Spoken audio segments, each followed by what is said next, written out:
మీకు ఆ issue takeout చేయాలని ఉంటే నిజంగానే ఒక వారం ఫిక్స్ చేయండి. మీరు టేకౌట్ చేయండి, ఆ ఇష్యూని ఓపెన్ ఛాలెంజ్ చేస్తున్నాను. నిజంగా మీకు ధైర్యం ఉంటే వైసీపీకి మొత్తం వీళ్ళ పార్టీ క్యాడర్ కూర్చోబెట్టుకొని చేసుకోవడం తప్ప ఎక్కడ సార్ అక్కడ విద్యార్థులున్నారు, ఎక్కడ సార్ నష్టమైన భావిస్తున్నారు అక్కడ ఒక చూపిమని చెప్పండి. రోజు పక్కన ఆ తిరుపతి లీడ్ మీద తప్ప ఎవరున్నారు అక్కడ? మీరు చూపిస్తున్న స్క్రీన్ మీద మొత్తం తిరుపతి కార్యవర్గం, పట్టణాధ్యక్షులు, యూత్ వింగ్ ప్రెసిడెంట్ తప్ప ఎవరున్నారు అక్కడ బాధితులు? ఇది ఒక ప్రొటెస్ట్, దీన్ని మేము సమర్థించాలి. విద్యార్థులు నష్టపడుతున్నారు అని చెప్పి వీళ్ళు మాట్లాడుతున్నారు. చేయమని చెప్పండి. రేపటి నుంచి రోజు బయట కూర్చొని వేరే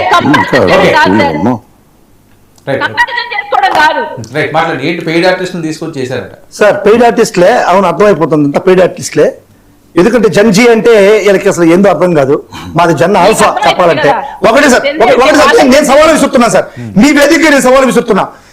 ఈ రోజు ఏదైతే ఆడదాం ఆంధ్ర అనేటువంటి కార్యక్రమంలో రోజా గారి మంత్రిత్వ శాఖలో జరిగినటువంటి ప్రోగ్రాం కాదు అది. అది R&B శాఖలో జరిగినటువంటి ప్రోగ్రాం. మీకు తెలుసు, అసలు తెలిసి మాట్లాడుతున్నారా? కాంగ్రెస్ వచ్చి అనలిస్ట్ వచ్చి తెలియక మాట్లాడుతున్నారా అర్థం కాదు. కానీ ఈ ఆడదాం ఆంధ్ర అనేటువంటి కార్యక్రమం టెండర్ పిలిచింది రోడ్స్ అండ్ బిల్డింగ్ శాఖ. రోడ్స్ అండ్ బిల్డింగ్ శాఖ ఆ రోజు సెక్రటరీగా ఉన్నటువంటి వ్యక్తి ఈ రోజు IAS ఆఫీసులు, ఈ రోజు చంద్రబాబు నాయుడు దగ్గరగా చంద్రబాబు నాయుడు కూడా ఉండేటువంటి వ్యక్తి. ఫస్ట్ అతను అరెస్ట్ చేయండి, అతను నోటీసులు ఇవ్వండి. ఫస్ట్ రోజాకి నోటీసులు ఇవ్వాల్సింది అతనికి ఇవ్వాలి. చంద్రబాబు నాయుడుకి అనునిత్యం ఈ రోజు కుమ్మగాస్తున్నటువంటి ఒక IAS ఆఫీసులో ఆ రోజు R&Bకి ప్రిన్సిపల్ సెక్రటరీ, R&B డిపార్ట్మెంట్ లో జరిగినటువంటి టెండర్ ఆడదాం అనేటువంటి కార్యక్రమానికి రోజాని బలి చేస్తూ, రోజాని మీరు బదనాం చేస్తూ రోజా అరెస్ట్ చేస్తారంటే ఎట్లా అరెస్ట్ చేస్తారు? అరెస్ట్ చేయమని చెప్పండి చూద్దాం. ఈ రోజు రోజా గారిని అరెస్ట్ చేయాలంటే R&B ప్రిన్సిపల్ సెక్రటరీని అరెస్ట్ చేయాలి. R&B ప్రిన్సిపల్ సెక్రటరీ చంద్రబాబు నాయుడుకి అత్యంత సన్నిహితంగా ఉన్నటువంటి ఒక వ్యక్తి. ఆ వ్యక్తికి కనీసం నోటీసులు ఇచ్చారా? అంటే ప్రిన్సిపల్ సెక్రటరీకి ఎవరో సంబంధం ఉంటుందా? మీతో మంత్రికి ఎవరితో సంబంధం ఉంటుందా?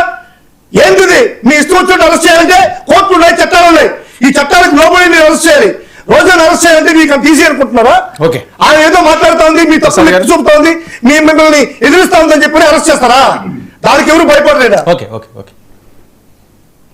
ఇప్పుడు ఆడదాం ఆంధ్ర అన్న కాన్సెప్ట్ నేను ఇందాక నుంచి మొత్తుకుంటుంది కూడా అదే. అసెంబ్లీ వేదికగా ఆ రోజు చర్చనీయించిన అంశాల్లో ఆ రోజు ప్రభుత్వ తరఫున ఏ కిట్లు కొన్నారు వీటిలన్నిటికీ అనా పైసల లెక్కలతో ఎక్స్చెక్కర్కి ఆ రోజు కాగ్ రిపోర్ట్ని బేస్ చేసుకుని ఇచ్చారు. రెండో చెక్ చేసుకోమని నాకే అభ్యంతరాలు, వెనక్కి వెళ్ళే సమావేశాలు ఉంటే మీరు చూసుకోవచ్చు, నేను చూసుకోవచ్చు.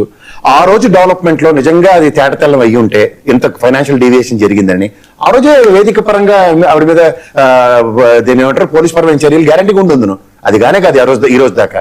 ఇందాక కీర్తనమ్మ చెప్పినట్టు ఆవిడ మాట్లాడుతుంది సరిగ్గా లేదన్న దగ్గర అయితే మరి వంశీని కూడా మాట్లాడుతున్నందుకు సరిగ్గా లేదని అరెస్ట్ చేశారని ఒప్పుకున్నట్టే. మీరు ఇంక కొడాలని ఒకటే మిగిలి ఉన్నాడు నాకు తెలిసి. సో మాట తీరు సరిగ్గా లేదన్న కాన్సెప్ట్ లో అరెస్టులు అన్న దాకా లీడ్ అవుతున్నాయి అంటే carry on, no problem. At least ఆ విధమైన డిసిప్లిన్ వస్తుందేమో కదా, డెకరం మెయింటైన్ అవుతుంది కదా.